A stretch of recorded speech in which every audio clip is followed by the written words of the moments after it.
who's also is going to come. They'll introduce themselves in their own personal way. Come on up. Minister Kevin Gibson, brother preachers, pastors in the house. He's a preacher, so y'all know we got to put the bell on him, right? Yeah, we got to put the bell on him. And then our very own, who is a clinician at St. Paul, and that is Brother Bryce Taylor. Do we have, because I'm unable to see it, Vice President Ford, do we have Pastor Birds on yet? Dr. Trey on yet? Has he been able to join us yet?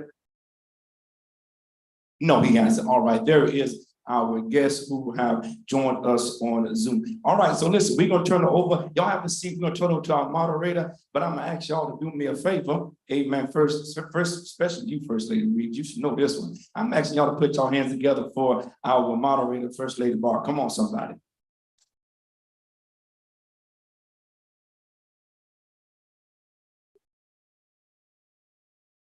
Good evening.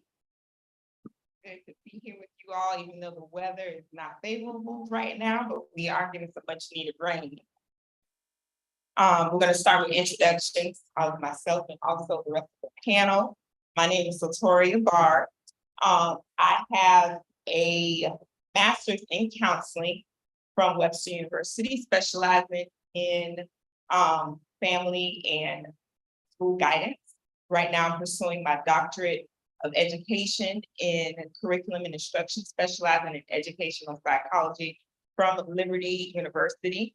I've been in the school system for 18 years. The first couple of years, I was a counselor at Pace School for Girls. Our next panel. Good evening, everyone. Kevin Gibson, I bring you greetings all the way from Miami, Florida. So you know it was a journey for me to travel up all this way, but I am a marriage and family therapist, practicing down in Miami and also in Broward County. I've done a lot of work in the school system and a lot of work in inner cities with a lot of our youth and our families. Good evening and greetings from Delray Beach, Florida. I am Kenya Madison. I'm the Senior Director for Healthier Delray Beach, and we're a behavioral health initiative that really just kind of bridges gaps between the services and support that folks need and right where they are. So we're an initiative focused on bridging gaps, but personally, I am 19 years a veteran of the school district of Palm Beach County, where I was an educator and a school counselor, and also a district administrator, one of the founders of the Department of Behavioral Health with the school district of Palm Beach County. And in this role, I also have the ability to serve as a clinician. I have a dual master's degree in marriage and family mental health, couples therapy, all the counseling. But we focus a lot on having a lot of conversation about faith and mental health. And so I'm really looking forward to the dialogue tonight.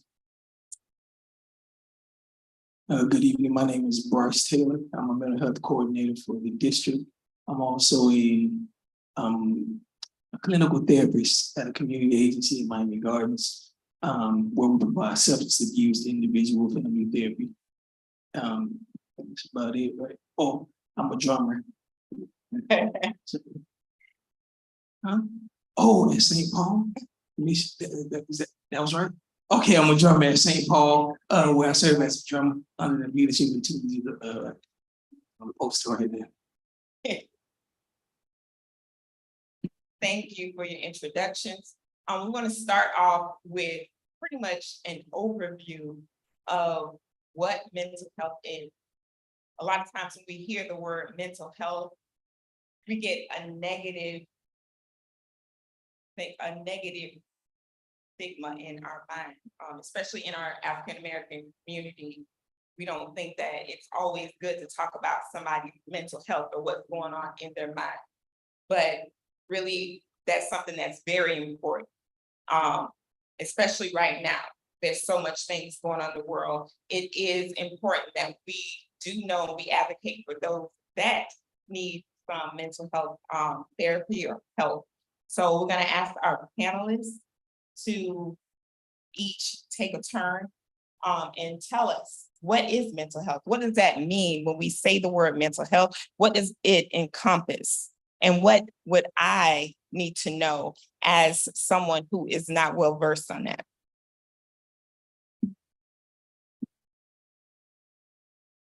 So I have the Webster's definition of mental health, just so it's kind of, so we can kind of wave on what it is. Mental health is a state of mental well-being, right? That enables people to cope with the stresses of life and realize their abilities and to learn and to work well in their communities, right? So when we think about mental health, it's about, how we feel in our head and our heart, and how that then opens us up to our communities and how we live and operate in our communities. I'm just gonna give a very simple definition. Your mental health is your emotional well-being, your state of being, mind, body, and spirit.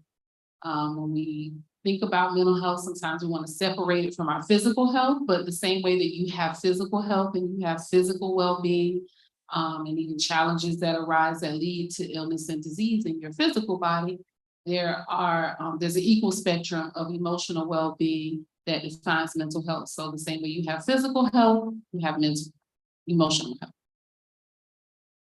Yeah, I think that the other two panelists kind of hit the nail on the head, but I'll just add and just simply say, your mental health says everything about who you are.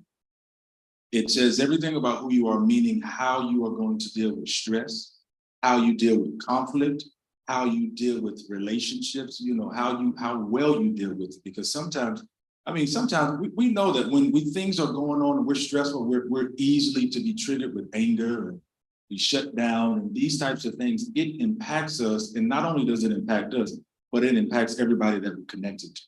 And so we just have to understand what that simply means. That just means that we have to make sure that our mental health and our emotional health is well. Thank you for your definitions. And mental health also, that is important. Mental health also, there's 4 different areas of mental health that could be examined. You have those mood disorders like depression, anxiety disorders. I know some of us have probably experienced anxiety or that anxiousness. We have something going on in our life where we can't stop thinking about it, or it makes us nervous, makes us probably even feel sick. And there are personality disorders and also psychotic disorders. Want to get into talking about how is mental health relevant in the church? Why do we need to talk about that in this setting and not just brush it under the table?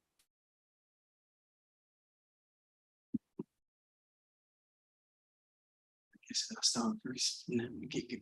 So it's important in the church because for a long time, we thought that everything was the devil. We thought that everything was the demon. We thought that somebody was crazy. But when we've learned things, when we know better, we do better. So when we know that with our mental health and how it focuses on our emotion and our physical body, when we operate in church, we understand that if we don't have a state of mental well-being, that flows over into how we worship, how we interact with our counterparts, with our pastors, our deacons, the choir, our ushers, or how we perform in church. And a lot of times we think if something is wrong with us mentally, that makes us less of a Christian. And it doesn't make us less of a believer. That means that we're struggling. Because we're struggling, that means we can't get better. The reason why it's important to talk about faith and mental health is because for generations, the church has been an institution of healing for individuals, for families, for communities. And when people come into the building, certainly they want to hear a word that they're going to be able to apply to their lives, and then also maybe encourage someone else along the way.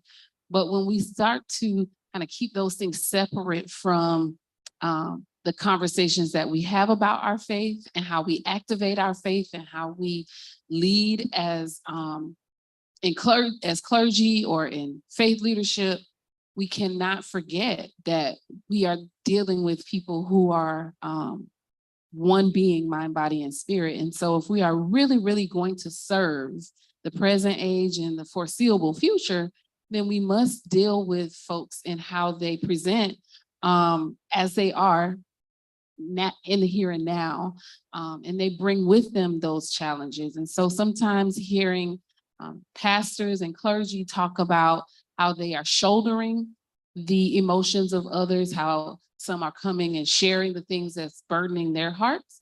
There has to be a space where pastors can guide folks to, in addition to prayer and worship, there has to be a space of clinical support. The same way I started out by saying you have physical health.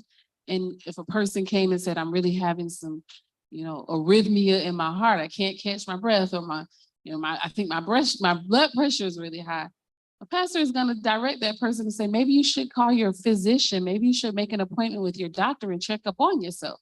The same kind of circumstances apply, that it's okay to guide someone to that next level of care, that next level of a conversation that might bring them to their own personal solution. When we're talking about emotional well-being, it's such a personal dynamic. And so the solutions that exist are very personal too.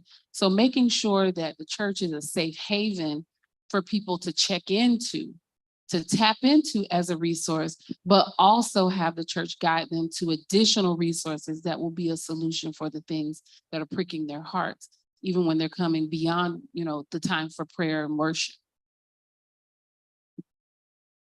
Romans 8 says that the world is groaning and waiting for the redemption of Christ. And we too are groaning, meaning that the fundamental language is that we all are going to experience some type of suffering. Just because we're saved and just because we're Holy Ghost filled, fire baptized, and we are anointed, does not mean that we will not experience the human emotion. We will experience anger, we will experience sadness, but what I think has happened is, in the church, we have been silent to say that just because I'm saved does not mean that I won't feel anything. So what we've done is we kind of separated the two and said that what happens is, something's wrong. We need to come and lay hands. Yeah, you need to lay hands, but we need to also talk as well.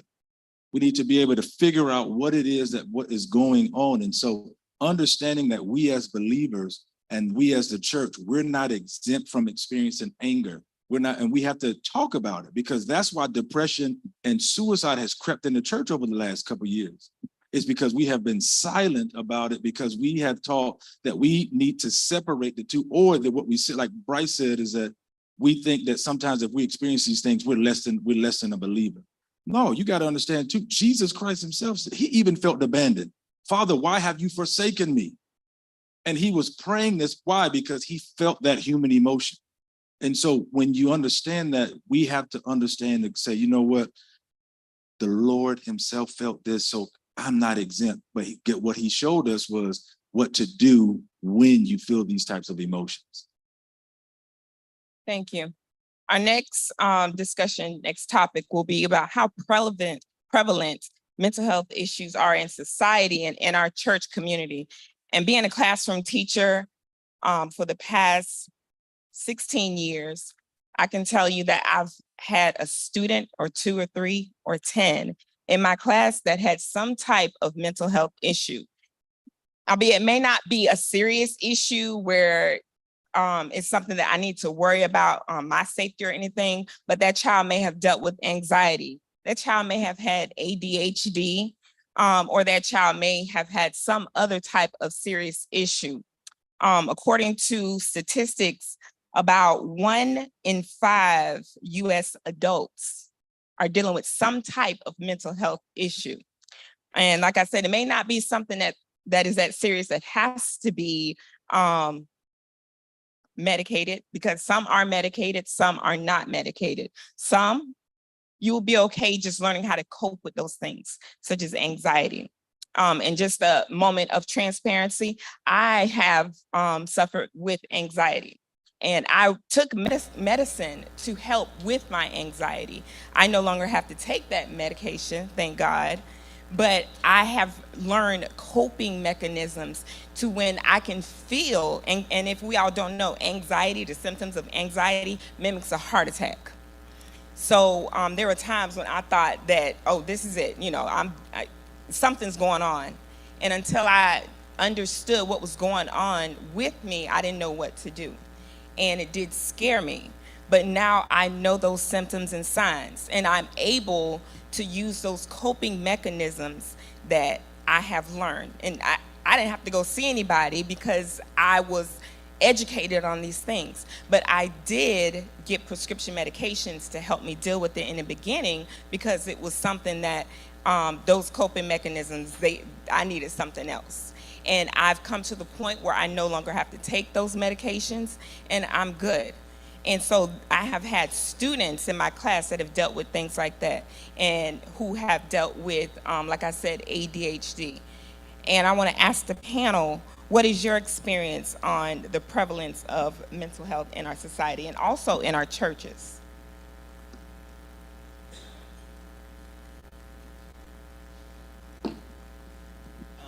I have a stat here that says there are 264 million people struggling with anxiety and depression in America. And I think I went too fast. What was your question? Go ahead.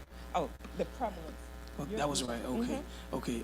So that was a stat that I found doing some research for this, and whether I'm being honest, we don't talk about it in church. So to be honest about people walking up in the church and saying, maybe I've been at St. Paul 7 years, maybe 2 people, have come up and said, hey, Bryce, I'm struggling with this. Even going to visiting other churches, talking to, my family, very rarely do the believers come up and say, hey, Bryce, what can I do with this? And it's only because we haven't been taught, or we haven't been told that it's okay. Like a couple years ago, it's okay not to be okay sometimes. It's okay, well, all the time, it's okay as long as we get the help, as long as we don't woe is me and sit in it. If we can get the help and search it out, or search for the help, then that's when the progression comes.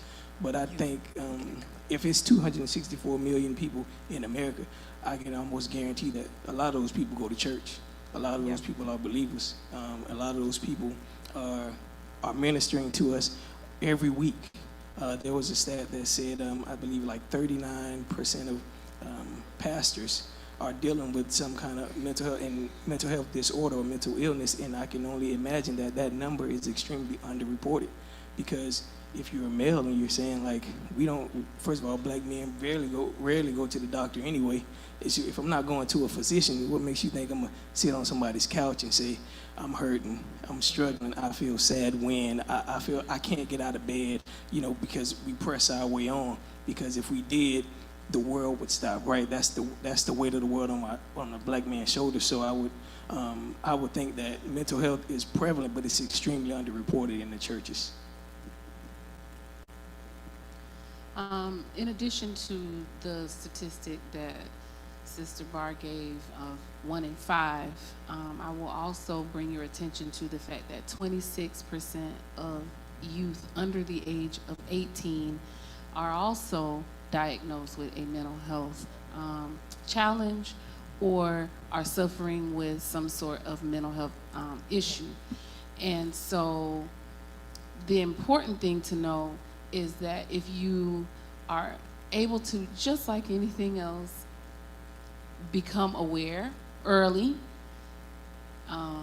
get intervention early, your opportunity to recover and live a great quality of life is right at your fingertips.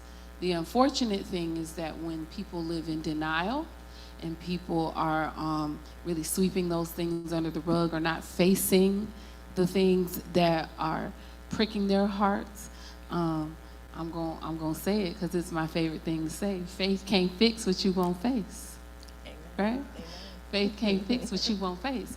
And so when it comes to our faith, we have to, one, be able to look ourselves in the mirror and acknowledge that there are some things that you do carry to God in prayer.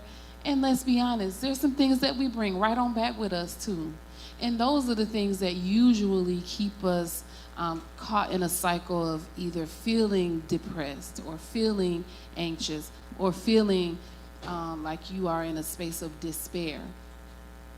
But knowing that having support that is embedded within your church community, but also in the community that is outside of the church is important too. Knowing that there are things that you can pair and partner with your faith practices that will also be able to kind of supplement, there's physical exercise. Outside is not closed. COVID really shifted a lot of things for us, but outside is always open. There's research about how physical exercise really increases the brain chemicals that make you feel well. And when you feel good, then you show up a little bit better the next day and the next day and the next day. So not neglecting your physical health, being mindful of what you put into your body. Hydrate yourself.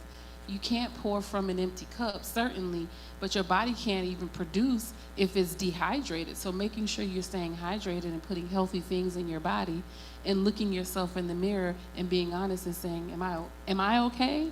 And if the answer is no, then that's okay to be not okay, but don't stay stuck there. There is a solution on the other side for you, and not maintaining that space of, I don't want to talk about it, or I'm just going to hold it in and keep it to myself, and it's between me and the good Lord. Well, the good Lord made sure that there were intelligent people on this earth to be able to help you navigate the challenges that you're experiencing. So don't neglect yourself by keeping quiet. Go ahead and, find that trusted and compassionate person and have that conversation with them. It doesn't necessarily have to be a clinician right away. It could be someone who is knowledgeable and able to connect you to your next level of support or that next level of a resource. That's the important piece, is just not letting it fester and sweeping it under a rug. So again, I'm just going to say that one more time. For Mr. Ernest Williams, faith can't fix what you won't face. And I'll just add a couple things. I am a product of the Black church. I was born and raised in the Black church. I was saved in the Black church. A lot of my deliverance has been experienced in the Black church. The church has, for centuries, for the Black community, has been that safe haven where we go to, where you need that support, whether that's financially, emotionally, physically.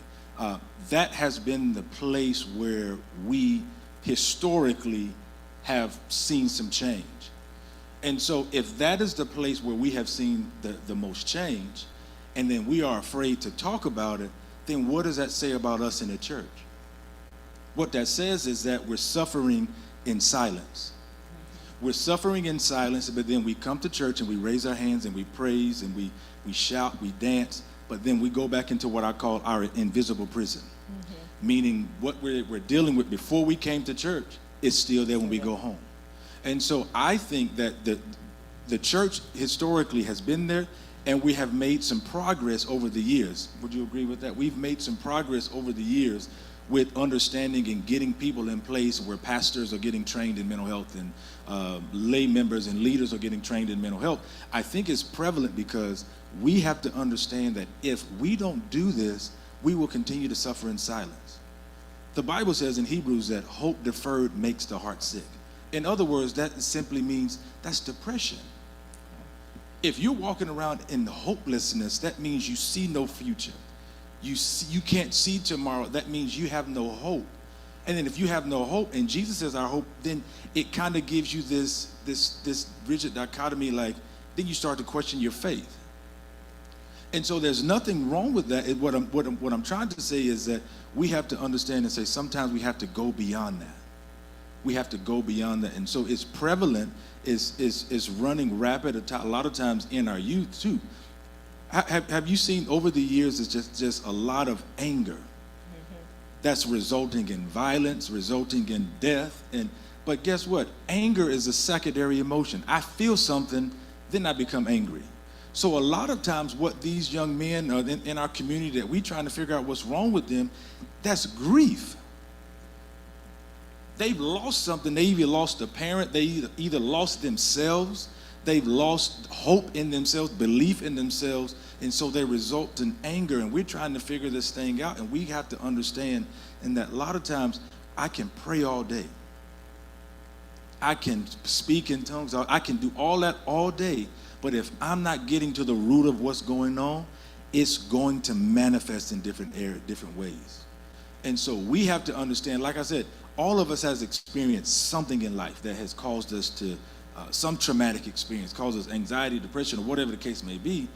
If we sit in it, what happens is it piles up, piles up, piles up, piles up, piles up. And then one little thing, and then boom, you explode. And then you're trying to figure out what happened. It's because we didn't deal with it. And it's okay to sit down with someone. You can sit down with someone who is clinically trained, who is discerning, who has the Holy Spirit, so that faith and your mental health that doesn't have to be separate, intertwined. So we just have to understand that it's prevalent in our church. The Black church has been a safe haven for so many years, and it is going to continue to do that. We just have to step it up a notch as it relates to understanding what mental health is. Thank you. Very good discussion so far. I want to ask the audience, does anyone have any comments or questions? There's a mic on each side.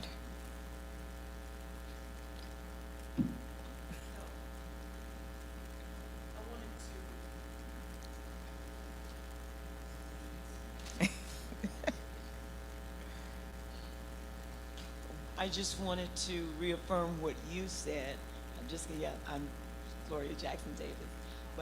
And the saying is, it's okay not to be okay, but it's not okay to stay that way.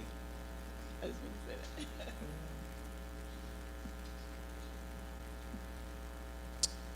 Any other questions or comments?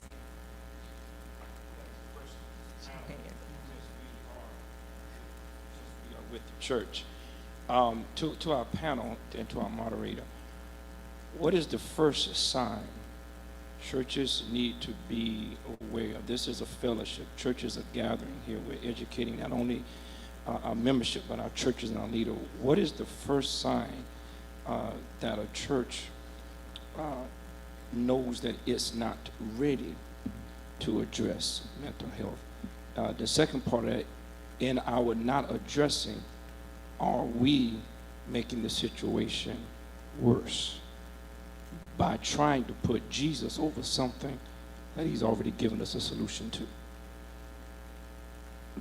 So your first part was, what is the first sign that a church is not doing what? Not ready to. We're missing the mark. You and I have talked, Gibson. We grew up under the same type of faith, and I've heard all of the titles, the stigma, crazy at the boom boom, and the first thing we want to do is holler Jesus, Jesus, Jesus at the altar. Been there, done that, and we've seen the results where the statistics have gone higher. So what are some of the things that we are missing as a church? Every church is not blessed, such as like St. Paul and Pastor Jones, where they have members in dialogue. We have 2 clinicians at our church. These are master's certified people, so they can bring that information to the pastor. What about some of our churches that are watching, leaders that are watching, that want to address this and not sure that they need that help, that assistance, that sign, something that shares with them, hey, you need to address this because it's in your church. Then second of all, what do we do when we get to that point? I think the biggest thing, Pastor Barr, is when we notice something is visibly wrong. As it relates, let's just use for an example, people they're starting to become withdrawn, right? They withdraw from the church, and then we think they're just out here in sin. But a lot of times life has beat people up so much that the heaviness has begun to weigh on them. And then sometimes they just need practical solutions. Like she said, is that a lot of times it's what you're eating, it's what you are ingesting in your body, it's what you're not getting enough exercise. And so the first step is doing what we can do practically, meaning that in the natural, what is it in the natural that we need to do? And then if that is not an answer, then there are many different community resources that we have out here that we can just say, hey, listen, you can reach out to them and then say, hey, I'm a novice in this. I don't know anything about mental health. Can you come to my church? Can you come and then train my leaders, train the church on what mental health signs look like, so that we are all on the same page? And so I think the first step is admitting that I don't know what I'm talking about right now. But one of my favorite sayings is, I know enough to know I don't know much. Meaning that I'm always trying to learn certain things, learn different things. And so, like I said, the first thing is practically we got to just do what we can do naturally. And then seeing the doctor and all of these types of different things. And then your second part is when we just say, you just need to go pray. You just need to come to the altar. Let me lay hands on you and pray for you.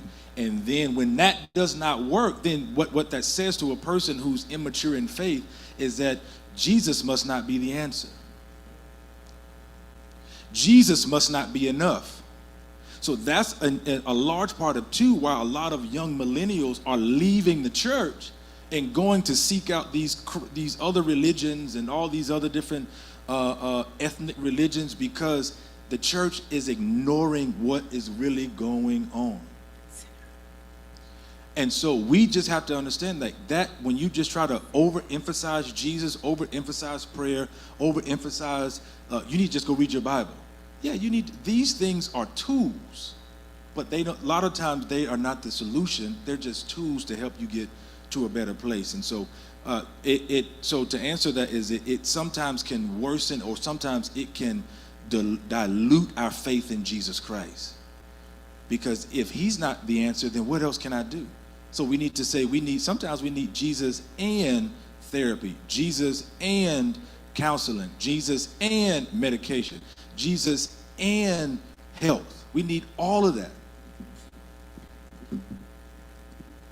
This might not be a very popular thing to say in this kind of a setting, but I will say that all of us have experienced some sort of trauma. Whether it's a generational trauma, whether it's being Black in America, whether it is being a person who has experienced some sort of circumstance where you consider yourself to now be a survivor. But being an overcomer does come with a little bit of an emotional weight. If you have experienced any amount of grief and loss, if you have experienced the passing or the transition of any sort of a loved one, that weighs on you in a way that you can pray and then you can get up and still feel that emotional weight. And what I believe Pastor Barr is asking is more so like, how do churches who are not sure how to address mental health with their congregations, how do they begin? And my answer to that is just start by starting. Have a compassionate conversation. Hold a space where you can ask people how they're doing and wait for the answer. If you ask people how they're doing, they will tell you, especially if you are a safe and trusted person to them. But they don't want to always hear the same thing that they have heard. He said practical solutions. They want tangible practical solutions. What can I do now? What can I go home and implement? Is there something I can read? Is there another thing that I can show up at on a Tuesday or Wednesday or Thursday or Saturday or Monday evening? Sure, we carve out all those things in community spaces, but I think it's important that we realize that hurt people, and you must first heal yourself so you don't bleed on the people that cut you. And if you are a person in leadership, it might mean that if dealing with folks right now is not really, your thing, then it's okay to kind of pass that torch over to someone else until you deal and heal yourself, because you end up projecting the challenges that you're experiencing out onto the world. Yeah. You tend to instruct people how to sweep things under the rug or stuff it down if that's what you're doing and you believe that it is the right thing to do. So making sure that you yourself are in a healthy space of mind and a space in your heart before you're leading someone else to their emotional healing. There are many, many ways to carve out either a mental health ministry within a church, and if you're not quite ready for that, there are so many organizations and agencies out in community that are ready and prepared to come into churches to deliver those conversations and deliver those services until the leadership there has kind of gotten themselves to a place where like, oh yeah, we can take this over, or we can make this into a ministry, but your congregants don't necessarily need to suffer in silence because you're not ready as a leader. But I would express to those leaders, heal yourself, heal thyself, so that you can be a help to others, so you can be a benefit to others. They say it a lot, so I say it a little bit. I know this is gonna sound real comical, but have y'all seen that show Iyanla Fix My Life? Yeah. I always dreamed about having a show called Bryce Fix My Church. You know, and honestly, it was going to start with the pastors, because when something happens in the church, the pastors catch the vision and they give it. And that's what we start at the top and provide mental health support for those who are ministering to us weekly in our Bible studies, in our church services. I think it has no choice but to trickle down through the community. And we heard through the congregation, and we heard a lot about praying. You got to pray in. And I'm here to tell y'all, don't stop praying. The Lord is not. That's your song, right? Don't stop praying. But when you're praying, we hear the Bible tells us to watch as well as pray. So praying without watching is like going to getting a diagnosis without a prescription. You know what's wrong, but how you fixing it? Or going to a pharmacy, and not knowing what's wrong. Like, I need help with, you don't know. That's what it looks like. So when we're praying, we want to also know what's wrong with us. So when you're praying, ask God to reveal. Ask God to lead you to the right person. Ask God to lead you, help you to say the right things so you can get that healing. Okay? So it is praying, and so don't stop praying, though. Y'all keep on praying. And understand that I want to be trauma informed as I'm giving you this conversation. So when we're talking about the things that are challenges in our lives, think about it from the lens of what happened and not what's wrong. When we talk to folks and we ask questions like, what's wrong with you? It kind of gives them a feeling of, I did something to cause my circumstance, or it plays into the stigma of it all. But when you ask someone what happens, it wraps them in a little blanket of compassion, and it also gives them a space to tell you a little bit of their story if they feel safe to do so. But giving folks permission and destigmatizing the something is wrong with you, but normalizing and saying something happened, not something's wrong. Thank you. And yeah, I like that, Ms. Madison. Take that blame off them. It's not their fault because they feel a certain way. And I think that is the reason why there is such a negative stigma, because nobody wants there to be something wrong with them. And we have to understand and let the people in our church know that it's not their fault, and just love on them regardless, whatever they're going through, because a lot of times they need somebody just to pour out to like take that weight off of them. As Christians, we wear a good facade. We put that mask on and nobody ever knows. And then we go home and, just like Minister Gibson said, we getting back into our prison. And that happens so quite often.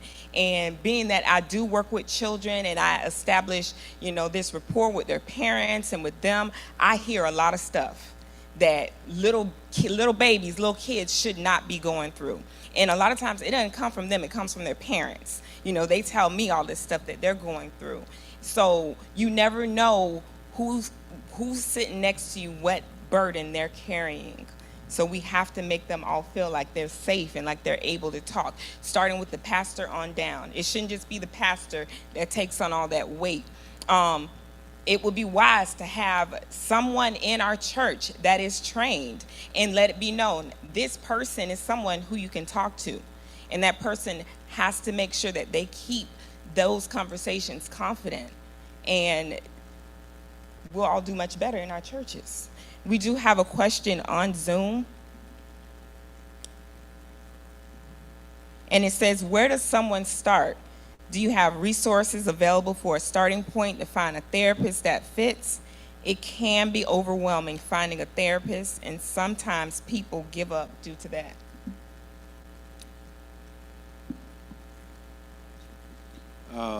I think the biggest thing is that I look at trying to find a therapist is like trying to find a good PCP, primary care physician. You don't have to, if you find one primary care physician and you don't like them, you don't have to stay with them. It's the same thing with finding a therapist that fits you, is that you have to find the one that is going to best fit your needs. And so just some practical, tangible things that you can do is if you have medical insurance, typically your insurance usually covers 6 to 10 sessions for free within the network. And so you have to find someone in your network, and how you would do that is there are a couple websites. One is psychologytoday.com. Psychologytoday.com. And so what you can do with psychologytoday.com is you can go in and put in, I want a male therapist, I want a black therapist, I want a Christian therapist, I want somebody that lives in my area. And so what it'll do is it'll personalize it for you to be able to see, okay, there's Mr. Taylor there, there's Miss Madison there, there's Miss Barr there. And so you'll be able to say, pick and choose. And what I suggest is always find someone who does free consultations. Because what that says is, whether it be 5 minutes or 10 minutes, what that says is that you can meet with them for 5 or 10 minutes, whether that be in person, over the phone, over the computer, and what they'll do, and you can ask them all the questions that you want.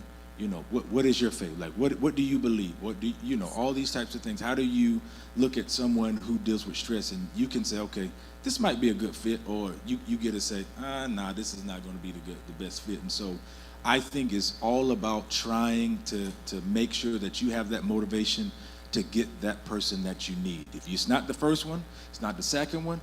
So there have been times when I've met with a therapist, a Christian therapist, and I was like, no, this is not for me.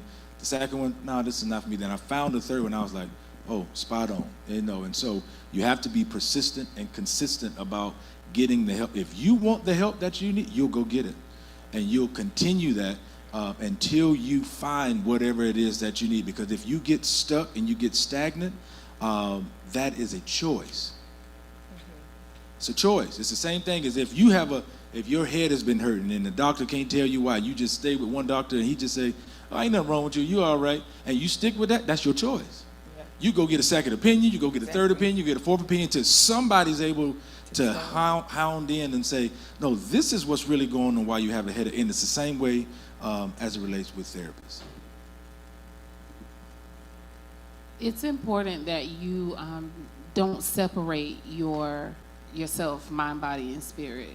The same way that you would do your due diligence and seek out support from your primary care physician or a specialist if something was really, really bugging you in your body, you take that same care and diligence as it relates to your emotional well-being. So in addition to seeking out the references that are available through like your medical insurance and or the folks that are vetted through Psychology Today, I also direct folks to Psychology Today because you can filter out some of the demographics that you're looking for, whether it's male, female, black, white. If you're looking for a specific specialty, if it's marriage counseling you're looking for, if it's individual counseling you're looking for, you can filter those things.